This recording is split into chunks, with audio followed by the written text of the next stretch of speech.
All right. Dr. Knight, it's good to see you again. You're about to head back to Austin because the legislature is in session, but give us an idea how things are for Texas restaurants. The last time we talked to you last year, you said something that has stuck with me the entire time, and that is that you predicted kind of a worst case scenario with the pandemic, that a third of all restaurants in Texas would not be able to survive. Has that actually happened? I think back, right, we're about to hit that March 19th when the lights went out in Texas. And, we're actually about 11,000 Texas restaurants have closed. If you think about that number, it's astonishing. We had just under 50,000 when the pandemic hit. We're adding restaurants almost, it felt like almost weekly, daily in some cases. And we've just seen, closure after closure. We got a little extra relief in December with that Paycheck Protection Program, second round. And then we had a storm hit that just, again, knocked us off our feet. 9 out of 10 of these restaurants are small businesses. They employ less than 50 people. And so you think about that impact in communities across Texas. And I think the hard part is we hit this 1-year anniversary. We're not done yet. We're still seeing restaurants close as they can't make that final turn. And so it's gut wrenching to look at the loss. And on the job side, it coordinates to about 150,000 employees that still are not back to work in our industry. I was going to ask you about this. So this winter storm that knocked some of these restaurants out, was a double whammy for them. Usually they would be able to absorb something like that, but it's like the margins are so thin right now. There's no cushion anymore because you've used up everything you've got, and anything that comes along now is a wipeout. You're exactly right. And one thing we've learned with restaurants is fluctuation in power is not a good thing for restaurants. And so we went with no power or no water or both, freezing temperatures. And I think what's really unfortunate about the timing of that storm is that, you hit the storm. And so you also lost all that inventory. And so instead of, what people would do in a business is just kind of park it to the sidelines. Well, that's all lost now. And instead of kind of counting those losses, they stepped up and fed all our hospitals in the area, all across Texas, frankly, give it to first responders, et cetera. But then we don't actually see orders for another week because the delivery folks couldn't get out to see us. And so you have the days of the storm, but you have actually on the front and back end of that. Our hope is business interruption insurance will come through. Not a single business interruption insurance policy has paid out on the first round of the COVID pandemic. We're hopeful this time around, but as you said, there's no cash in the pockets to be able to sustain this loss. There's no money sitting on the sideline to be able to get them through. And so it was just heartbreaking for all of us to witness this one more time for our poor industry. And let's explain that to our listeners a tad more there. When the power went out, that shut down refrigeration and freezers at so many of these restaurants. And then like you said, to make matters worse, not only did they lose the food in the refrigerators and freezers, but also the roads were impassable. So deliveries couldn't make it there. So that probably knocked them off for 2 weeks then, right? 2 weeks. And don't forget, we had a really important holiday for restaurants in the middle of this. And so what would have been Valentine's Day, yeah. But Valentine's Day, everyone goes out to eat. You go out to eat. And not only did you not go out to eat, but you also couldn't get the food delivered to you because that evening is when things started to turn. Remember, the ice started to come in. It started to get very cold in most parts of Texas. And so you also had this moment where you should have had this massive increase in sales, and they got that taken away from them too. And so I think it was just, it was very hard from the association side because the calls that came in were just heartbreaking. And I'll add one little twist to this. While all this was going on, the second round of the Paycheck Protection Program should have been paying out. But that rollout has been very challenging this time around. And so you also have restaurants that are literally on the edge. They have nothing left. And they're in government bureaucracy trying to get their deservingly payout, this loan that converts to a grant. That's not coming in either at the rate they should. We've got about 15, 20% that are not paying out right now. So put all that together and you can imagine a restaurant operating today. These are true just heroes, business owners that have made it through all this. And you would think that paycheck protection stuff would be rolling easily now. By now we should be good at this, in other words. That's right. So Dr. Knight, what is the outlook right now? We're heading into spring here. Everybody, I think, is, getting a little bit antsy, thinking, maybe in these next several months we can get out, we can start doing things again. This has to be an exciting time for restaurants. There's talk of, possibly more restrictions being eased here in Texas. Yeah. Is there excitement right now, or is there apprehension right now, or can you sort of typify what restaurant owners are feeling? Yeah, I think it's uncertainty of the unknown is how we sort of describe it, right? Which is every time we think we've turned a corner, whether it be last summer in that, May, end of May into June, and then we got rolled back, and then we had the spike again in the fall. And I think, to summarize for restaurants, they've been the punching bag in this nightmare. We still don't have any evidence that restaurants cause the spread of COVID. Nothing. Every study, and I won't even call it a study because it gives it too much credit, but every piece of paper that comes out that says restaurants are dangerous, they combat it right away, right? There's no evidence of that. And so not only do you have this sort of public narrative they're dealing with that they're trying to get through, you have sort of two things that are happening, which we think are the positive momentum. The first is the vaccines. We are really doing a nice job in Texas of getting the vaccine out. The Johnson & Johnson one shot being approved last night is huge for us because we can move through this faster, right? That's going to give people confidence. And we're starting to see that, especially in our major cities. So that vaccine rollout, let alone for our workers, which we're lobbying very hard to ensure they're in this 1C, this next category. Mm-hmm. But for you and I, right, the more we can get people vaccinated, the more they're going to go back to our restaurants. So that's number one. On the right-hand side is we had an opportunity. Governor Abbott attended our board of directors meeting last week in Austin, and we spent some time with him. And he was very clear, and frankly has been clear since the start of this, that he wants us back to 100% capacity and operating. And I think that is very soon going to be our reality. And so I think as our hospital numbers continue to decline, I think we have maybe one or two still left in that 15%. I think on Friday it was Laredo and El Paso. Everyone else is up to 75%. And I think as we get more capacity, but those two coming together, which will renew confidence, will get people out. And I would say this, God bless Texas, because my colleagues in places like New York and Illinois and California and Washington, the list goes on and on. They're at 25% just being able to eat indoors, right? So we are fortunate to be here. And as this weather turns, I think I'm optimistic, but I have to say that restaurants are very cautiously optimistic because of every turn they've made, something has been staring them that's frightening around the corner. I bet so. And that's great that the governor was, you had an audience with the governor to be able to, yes, communicate with him directly on that. The governor's also talking about potentially lifting the mask mandate, which Jason just mentioned a moment ago there. You're going down to Austin. And the Texas Restaurant Association, you're going to Austin because it's a legislative session going on Correct. right now. Yep. But the TRA, the Texas Restaurant Association, is a big player in Austin. Yep. What are you hoping lawmakers do for restaurants across the state? And how will the whole attention on the power issues, how will that affect anything that you want to get done? Yeah, I think it's such a good question because first we were, obviously thrilled the governor still attended the meeting, especially coming out of what had occurred. But I think that just reinforced to all of us, especially our members that come from every corner of Texas, right? It just reinforced his longstanding commitment that he's going to help us get through this. And he also acknowledged the efforts that restaurants have played in feeding Texans, right, at the most difficult points of the pandemic. We have a very clear legislative agenda this session. This would not surprise you, alcohol to go. Alcohol to go was something that, frankly, we created in the office I'm sitting in. At the moment the pandemic hit, we needed revenue. And we went to the governor's office and said, let us take our delivery bill that we passed last session and let's get alcohol out the door. I met with a restaurant brand from North Texas last week. It was $3 million in 2020 in alcohol to go. So this is very meaningful legislation that has to pass. And right now it looks like it's on a rocket ship, right, to get through all branches and up to the governor's desk. The second is liability protection. We feel really strongly, Senator Cornyn carried a bill for us federally that didn't get attached at the last minute. So we've been working at the state level with a number of business organizations. So there's a coalition that has a liability protection bill. Both the governor and lieutenant governor have made this an emergency priority for them. And I think what we really want to tell people is that if you're operating in good faith and you're following the guidelines, you should be protected. Not that, there's causation and it's real easy to find where COVID came from. I think we can all agree we've proven that's not to be true. But our restaurants can't fight these lawsuits. We don't have the means to go after if the trial lawyers come in a big way. And so I think liability is a second big key priority for us. And then third, an evolution of this, right, has been delivery. Restaurants that never touched delivery are now in the delivery game.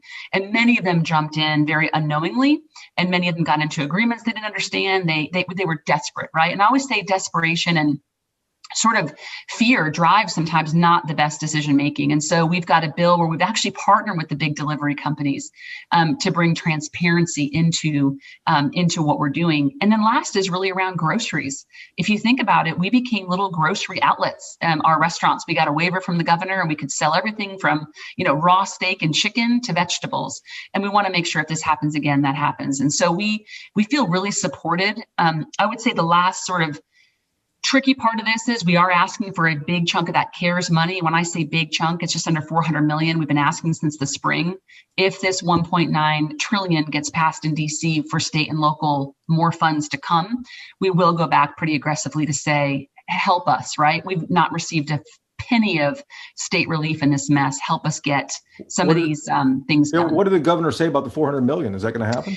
Yeah, so we talked to his office. We actually made the request in April. And so when the first CARES Act came out, we made that request. And I think, we've heard two things from the governor's office, but most importantly is we've taken this very seriously. We know you all need help.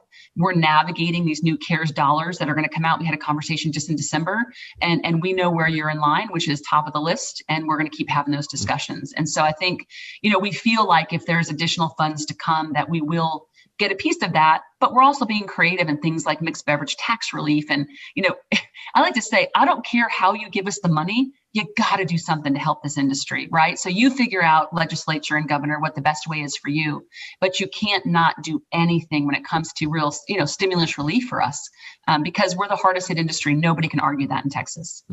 Dr. Knight, I want to ask you, because you touched on several interesting things there where you're talking about restaurants becoming sort of like grocery stores and this whole alcohol to go concept and delivery. It has been a struggle for so many restaurants in Texas. I'm certainly not arguing against that, but I've been amazed at how creative a lot of these places have been in finding a way to push through and stay in business and, reach out to a wary public and, find their way around different restrictions that keep changing. Have you seen this too and just been amazed by some of the creativity that you've seen? And you've probably seen more of it than I've seen. You probably have anecdotes that I haven't, I'm not even aware of. It is so humbling if you think about what they have done, right? It is, there's no other word for it. And people often will ask, like, Emily, you just fight so hard for them. It's like, how could you not, right? These are incredible people who went into this industry because they're entrepreneurial and they love to serve. And so, I think you'll see things like the family to go packs. If you think about, you've got companies like that do hibachi, that now you can bring the hibachi experience into your own home, right? They couldn't do that. You couldn't have 10 people around a table until just a few months ago. And so you think about every restaurant, and you know what? A lot of that stuff isn't going to go away. The shift may happen, right? I think delivery will come down a little bit, but I think the idea that a consumer has decided that I want to enjoy your experience when I want it, where I want it, and how I want it. And the restaurant has had to make that shift to meeting the consumer where they are. And so we've had major, maybe 10 years of tech gains in the last year. We've had consumer behavior changes that are here to stay that we'll keep navigating. But the relationship that restaurant has with their community, I think, has never been stronger, because our communities have rallied around these restaurants to keep them, open and functioning, frankly, through the whole pandemic. Maggie, as we go into spring break here and starting March off, I know spring break is more of a destination type thing as opposed to restaurants, but when people go or have time off, they often go to restaurants. Yeah. Are restaurant owners looking forward at all to this month, to these weeks and weekends when families might be going out or individuals might be going out and spending money? Definitely. This should be a really good month for us. We know that travel outside of Texas will be reduced. And so we've seen a lot of our, if you think about out west, right, Big Bend area, they had about an 85% reduction in revenue since the pandemic hit. And those little communities live on tourism. The good news is at a place like March, when Texas all goes on spring break, typically was everyone went over to Europe or Hawaii or Mexico or, Florida. I think you're going to see a lot of people stay home. Those are the predictions. And that means a lot of people will be eating out. And so I think with the weather, the next 2 weeks looks to be very positive. I think in North Texas, we're going to get out of this rain finally. But you're looking at 60s and 70s, outdoor patios open, vaccines rolling. And I think this should be a very pivotal month. But let's not forget, it's been 1 year this month since this happened. And so we need this breakout. But we're very confident that this spring break could be stronger than most because people will remain local. And they're relying on those staycationing Texans basically this time around. Absolutely, especially in our resort areas, right? So think along the coast, out west, downtown San Antonio.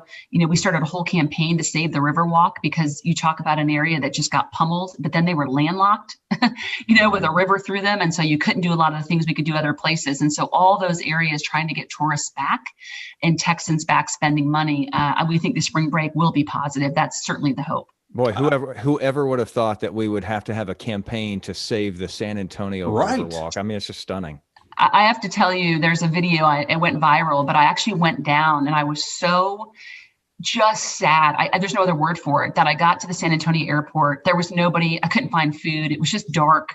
And I just filmed a live stream to all the members. And I said, we can't let this happen. There's 100 restaurants that are going to close. There's people bathing in the Riverwalk. It was just the saddest scene. And we started a national campaign that reminded people this is a national heritage site, essentially. This is something we have to, as Texans, lean in to help. And we're starting to see some return there a little bit, but we need a lot more because remember, the conventions are not happening right now across our state.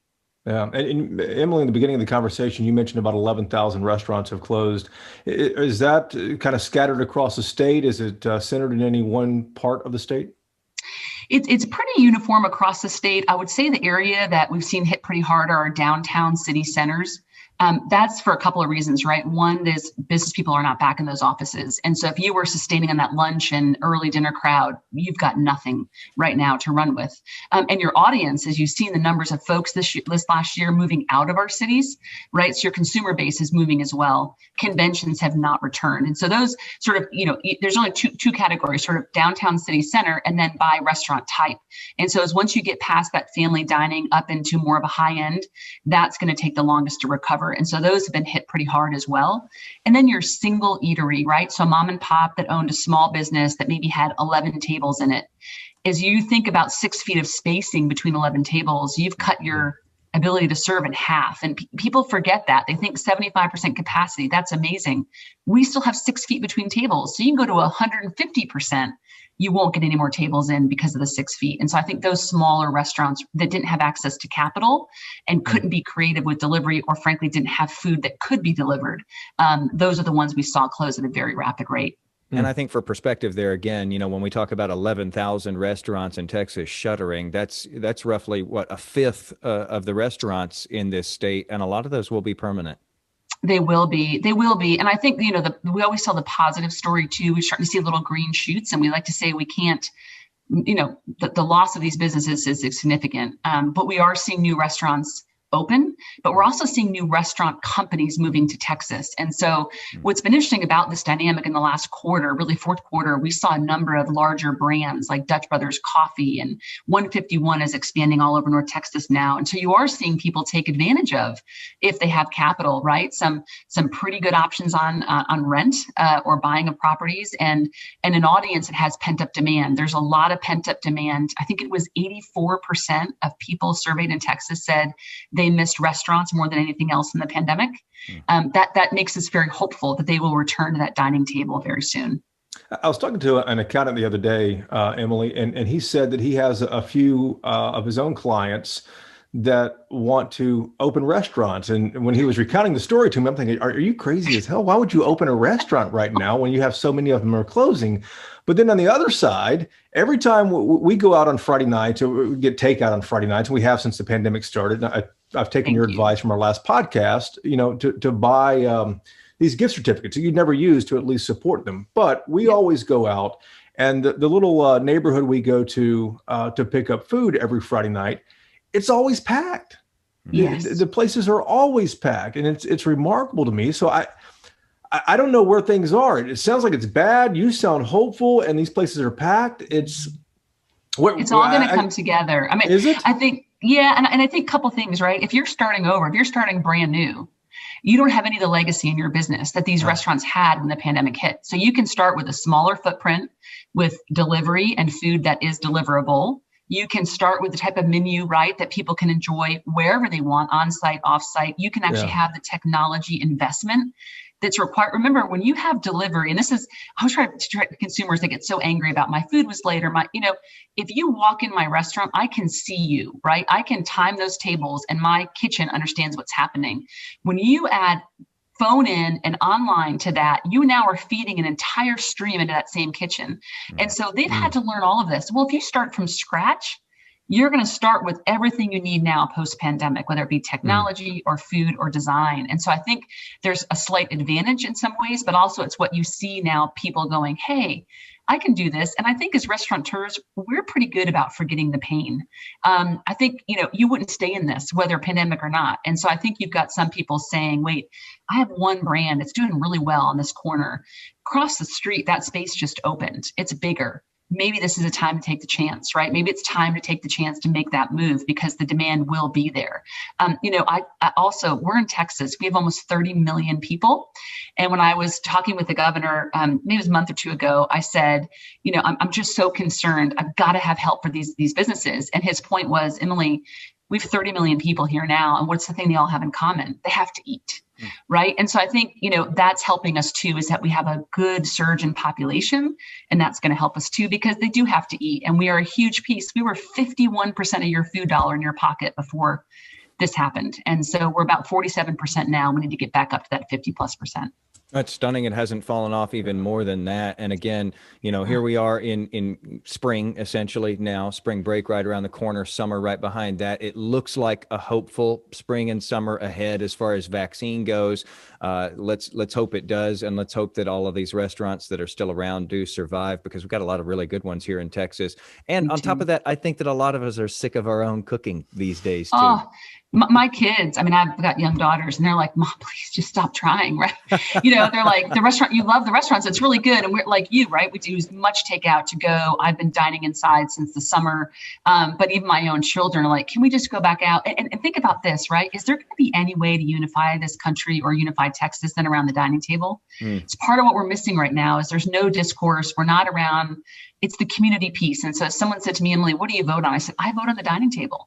I just really believe that people want to be together and they want to be breaking bread as they did thousands of years ago. And people will return to the dining table. They may still have delivery and takeout, but you're going to grab your friends and family and you're going to go back and be in that very warm environment where you can forget about everything else. And that's what only restaurants can do for you. We may need some Zoom sessions though to retrain us on like social behaviors and habits and stuff. It just feels like it's been so long, It has been. Yeah. And I think our servers can tell you that too, right? As they have the public now coming back out again. But we'll get there. I definitely, and I can't do just feel leave hopeful. that there. Have servers actually said something? Yeah, I think what we've learned is, people's patience is thin. And when they come out, right, the expectation, you've got to understand that sometimes you have a restaurant that's being run by 4 or 5 people right now. And so trying to show grace to them as they're figuring out all this at the same time. Not every person can be as graceful. So we try to encourage that. And believe it or not, as the Restaurant Association, we get a lot of consumer calls.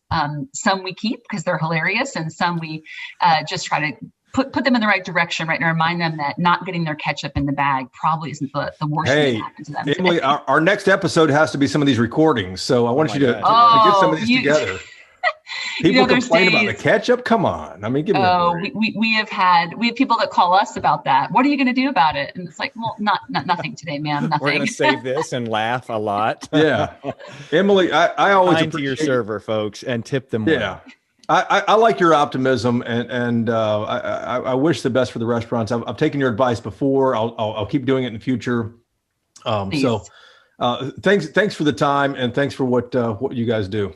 Yeah, absolutely. Thank you so much for having me.